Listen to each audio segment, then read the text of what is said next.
Now, as for our part, eveRIAthing is going to be doing 2 episodes for this as well, and I think that it's going to be very, very important, and I think that this is going to be another way that we can help save lives. Cyberbullying has caused very severe anxiety and has also taken so many lives.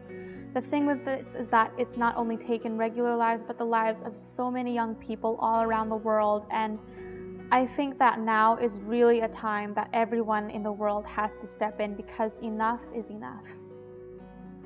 Today we have a very special guest with us, and we are very honored to have her here despite her busy schedule.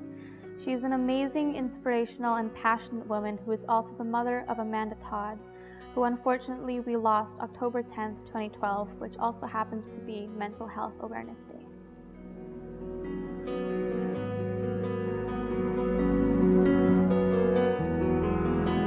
Now we feel so very privileged to have Miss Carol Todd here with us today, because I think that with her help and with all of your help as well, we can help to make the world a better place.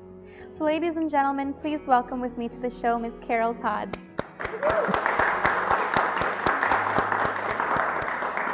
Hi Carol, how are you? I'm fine, thanks, and thanks for having me on your show. Thank you for coming. It really does mean a lot. Now, I know that you have a very, very busy schedule, and I know that you're actually going on a flight soon, so it really means a lot to me that you're here, especially to help with all the kids out there too. You know what? That's exactly what Amanda's Legacy does. It really inspires me as well to pursue Amanda's legacy, because I can see that when we can all join together, we can all help one another. And now that we are all working together, I know that as someone who did go through bullying, it's very hard when you don't know who to turn to or who to talk to. And I think the most important thing is working together and knowing that you are not alone in this world. So I hope that from today, everyone else out there will also feel inspired. And to everyone else out there as well, I want to notify all of you guys to wear purple on October 10th. If you have purple lights in your house, decorate your house with purple lights and really go all out to help and raise awareness for mental health. And then that's the whole reason about mental health is a very stigmatized issue, and people don't want to talk about it or share about it. And even victims or people who have been targeted for bullying and cyberbullying, they don't want to talk about it either, because they don't want to have people think that they are any weaker, right? So I know that when Amanda was going through this stuff, she wanted people to share things with that understood. And that's the problem we have out there, is how do you find people that know what you're feeling and why you're feeling it when no one's really talking about it. So that's why we continue to make sure that, you know, there are people out there to talk to, and that it's okay to talk.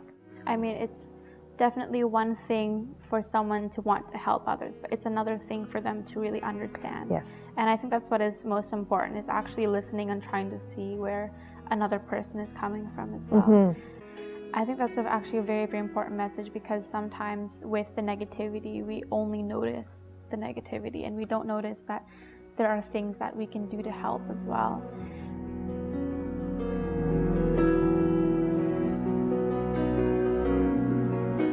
What do you think is the scariest part about going through a mental health illness? Not getting the right supports, I think. I think a lot of people that have mental health issues and related illnesses feel that no one understands them. Yeah. And they have no one to talk to. And sometimes, you know what, the wait lists are so long, and that's why the government is, people are pushing the governments to add funding for more supports. But they really feel, those suffering really feel lost in that whole world. And yeah, you can get private health care, but sometimes that costs money. You can wait for public health care, but sometimes there's a waiting list. And you know what, if I'm sitting here and I'm suffering right now, I can't wait 6 months. Yeah. And so those are the barriers.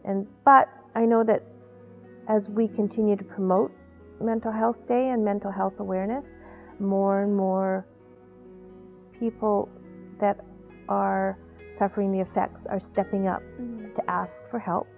I was wondering, what do you think is the most important thing that everyone out there in the world should know about mental health issues? One of the most important things is that they're not alone, and that they are never alone to go through what they're feeling, and there's always someone out there. Sometimes it's harder to find the person that's out there, but you have to reach out, and you can't do it alone. Yeah. So you reach out to someone who can help you find the help you need. When you're going through mental health stresses, it feels like you're on this boat alone, and no one can help you, and no one can possibly know what you're feeling, but they aren't alone. There's so many other people feeling the same way, and that's why we need to talk about it more. In our world today, some people, they just jump to their own conclusions, but I like to think that before you judge someone else for the rest of their lives, take the time to welcome them into yours. And for sure. Just understand who they are and where they're coming from as well. For the young people out there, what do you think is something that young people can do if they feel like they are affected by something? If you're a young person, you're in school, your school has support staff, you have counselors and you have teachers, you can go to them for help. My main thing is don't do it alone. You can't, if you're struggling with something, don't try and fix it by yourself, because you probably won't be able to. You need, if you're a young person, you probably need an adult to help you. Because if you're 15 and you try and get your 15-year-old friend to help you, I don't know if your 15-year-old friend will have the right places to go and the right people to talk to in a young person's network, right? So you always need to get some adult care. For sure. I think another thing too, for of course youth out there who are scared, it's okay to be sad. It's okay that you feel scared, but it's better and even more okay to talk to someone about it, because if you bottle it up inside, it's just gonna get worse. So I think that's really the most important thing. It's just, even if it's at school, at home, or someone else, just open up about what you have to talk about. And I hope too that this episode and other things as well with Light Up Purple will help and make everyone else realize that mental health is something that needs to be talked about. And I hope that in the future as well, there will be, of course, less teen suicides, less suicides in general. I want to know, where do you hope to see the world in 10 years with mental health? That there would be an open topic of conversation, that it would be easily talked about, just like we talk about cancer and we talk about other illnesses, because just because it's part of your brain doesn't mean we can't talk about it. It's another body part. And so just having the conversations, and I think over the last couple of years, we have more people talking about it. Clara Hughes just did her bike ride, and that was about mental health issues, right? And we have other big companies stepping up to talk about it and make it part of their forefront, right? So like Bell, Shaw, Rogers, TELUS, everyone's taking a piece of it, and that's what's important. We can't just say, you know what, they're talking about it, we're leaving it alone. Everybody has to be involved. And so it's a global problem. It's not just a one city problem. It belongs to all of us, as you said. Exactly. So now when I see purple, I think of hope. But I think that's something that screams the color, and I think that it's very suiting. Well, it's a color of royalty, and we're all important. There you go. I think that's very important to tell people as well. That's really beautiful. Thank you. And I feel that sometimes expectations in society can play a very big role in a lot of times when kids are bullied or when they have anxiety. What do you think is the thing about the pressure from society that affects teens so much? You know, I've talked to a lot of teens about what kind of stresses they may have. And as adults, we look at teens and say, how can a teenager, a young person, have stress? They live at home, they have the best technology out there. You see teens with, cars and all this stuff. But what the young people are concerned about is what they're going to do when they're finished their safety net of school. And it's hard to get a job, or what kind of career. And funny enough, the technology now is stressing kids out, right? What they post on social media, because what you post out there stays there forever.